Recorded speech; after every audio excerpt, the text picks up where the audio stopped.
नमस्कार, मैं हूं आशीष त्रिपाठी आपके साथ। फटाफट अंदाज में खबरों पर नजर डालें उससे पहले एक बड़ी खबर छत्तीसगढ़ में, जहां बीजेपी सरकार के 2 साल का रिपोर्ट कार्ड जारी करने की बात पर कांग्रेस ने निशाना साधा। पूर्व विधायक विकास उपाध्याय ने कहा कि बीजेपी सरकार सचिवों से प्रेस कॉन्फ्रेंस करवा रही है।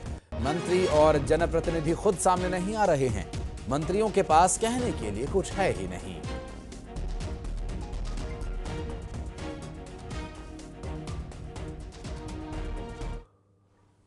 कोई सरकार इतिहास में उस विभाग के सचिवों के द्वारा विभाग की जानकारी आम आदमी के सामने देने का काम कर रहे हैं। मतलब आपके मंत्री जो अलग अलग विभाग में जिनको जिम्मेदारी मिली है, उनको ABCD भी जानकारी नहीं है, या वो कुछ किया ही नहीं है इसलिए बोल नहीं पा रहे हैं। घुमा फिरा के दो वर्ष हो गए।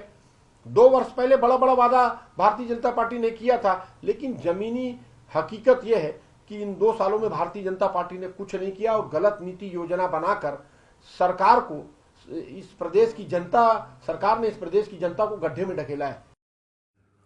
और हमारे साथ उज्जवल दीपक जी हैं भारतीय जनता पार्टी से। उज्जवल जी, न्यूज़ 18 पर बहुत स्वागत है। विकास उपाध्याय कह रहे हैं कि सचिवों से प्रेस कॉन्फ्रेंस करवा करके सरकार काम की जानकारी दे रही है या बात अपने आंकड़े रख रही है, जबकि ये काम तो जनप्रतिनिधियों को खुद करना चाहिए। देखिए, सबसे पहले तो भाई हैं विकास उपाध्याय जो, उनकी तारीफ करना चाहूंगा। हाँ। विपक्ष में बहुत अच्छा काम करते हैं, बहुत अच्छा विरोध प्रदर्शन करते हैं, हड़ताल धरना करते हैं। मेरी शुभकामनाएं उनके साथ हैं, वो हमेशा ये करते रहे। विपक्ष की राजनीति करें, मेरी शुभकामनाएं उनके साथ है।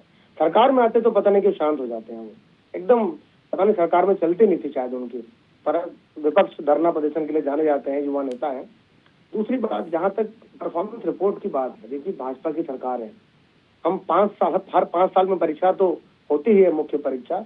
उसके पहले बहुत सारी छोटी छोटी परीक्षाएं भी होती हैं, half yearly exam, pre annual exam, और इस पे जो परफॉर्मेंस की जो मैट्रिक्स जो सरकार तय करती है, हमारे विधायकों को कहा गया है। स्पेशली अभी आपने एक प्रेस कॉन्फ्रेंस भी देखी होंगे, अनुज शर्मा जी ने दरसेवा में ली, कितने करोड़ के काम कर रहा है, तो हर साल रिपोर्ट कार्ड पेश करना है और परफॉर्मेंस मैट्रिक्स तय किया गया सारे विधायकों के लिए, तो इसका स्वागत किया जाना चाहिए। कांग्रेस वाले तो 5 साल में रिपोर्ट कार्ड पेश नहीं कर पाए। हर साल हमारे विधायक जब रिपोर्ट कार्ड प्रस्तुत कर रहे हैं तो कांग्रेस को दुख होना स्वाभाविक है। उज्जवल जी, हमारे साथ अमित जी जुड़ गए कांग्रेस पार्टी से। बहुत स्वागत अमित भाई आपका न्यूज़ 18 पर। Thank you. उज्जवल जी कह रहे थे कि विपक्ष का काम तो कांग्रेस बहुत अच्छे से निभाती है, लेकिन सत्ता में आने के बाद जाने क्या हो जाता है। अब अधिकारी अगर आंकड़ा प्रस्तुत कर रहा है तो पारदर्शिता की संभावनाएं भी ज्यादा बढ़ जाती हैं। अमित जी जी, देखिए, सरकार एक्सेल सीट पे जरूर मजबूती दिखा सकती है, लेकिन जमीन पर पूरी तरीके से कमजोर है। सरकार प्रचार में नंबर 1 है, हम मान सकते हैं, लेकिन काम में पूरी तरीके से फेल है।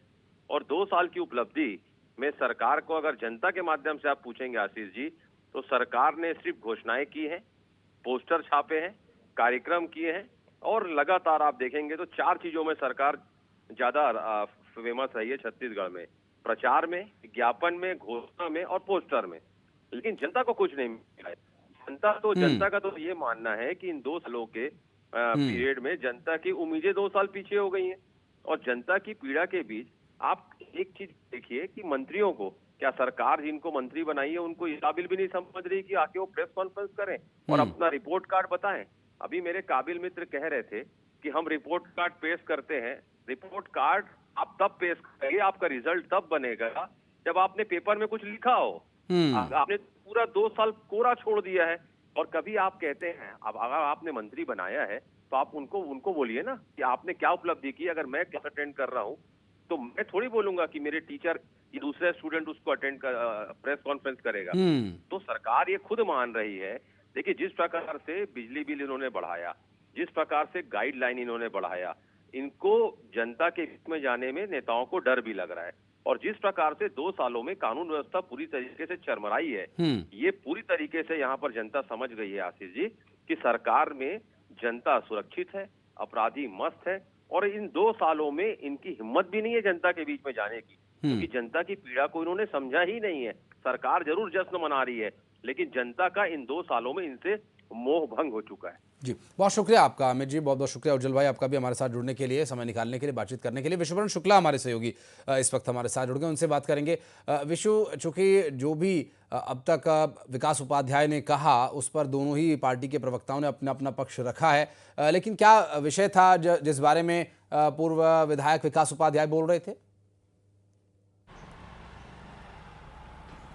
जी आशीष, बिल्कुल अब 13 तारीख आ रही है। 13 दिसंबर को सरकार को 2 साल पूरे हो जाएंगे और 2 साल में सरकार की क्या उपलब्धियां रहीं, कौन कौन से विभागों में उन्होंने कौन कौन से अच्छे काम किए, इसको लेकर उनको अपना एक रिपोर्ट कार्ड जनता के बीच में रखना है। लेकिन जो रिपोर्ट कार्ड है वो मंत्री या जनप्रतिनिधि नहीं बल्कि जो विभाग के सचिव हैं उनसे जो है रखवाया जा रहा है सामने। इसी को लेकर जो है विकास उपाध्याय ने आपत्ति की है कि आखिर जो मंत्री हैं, जो जनप्रतिनिधि हैं, वो आकर क्यों नहीं अपना रिपोर्ट कार्ड पेश कर रहे हैं, बल्कि सचिवों का सहारा क्यों ले रहे हैं। क्योंकि पिछली बार जब भी ऐसा हुआ है तो जब भी विभागों का रिपोर्ट कार्ड पेश करना होता है तो उस विभाग के मंत्री आते हैं, लेकिन इस बार सचिवों को आगे किया गया है, वही रिपोर्ट कार्ड जो है पेश कर रहे हैं और जानकारी दे रहे हैं कि आखिर क्या काम हुए। उसी को लेकर जो है विकास उपाध्याय ने निशाना साधते हुए कहा है कि मंत्रियों के पास बताने के लिए कुछ नहीं है, इसलिए वो सचिवों को आगे कर रहे हैं, क्योंकि 2 साल में सिर्फ कागजी कार्रवाई ही किए हैं, धरातल पर कुछ नहीं आया है और जहां पर वो जिलों में जाते हैं मंत्री, उनको विरोध का सामना करना पड़ता है। इसको लेकर उन्होंने बीजेपी पे जो है निशाना साधा है और साफ साफ कहा है कि उनके पास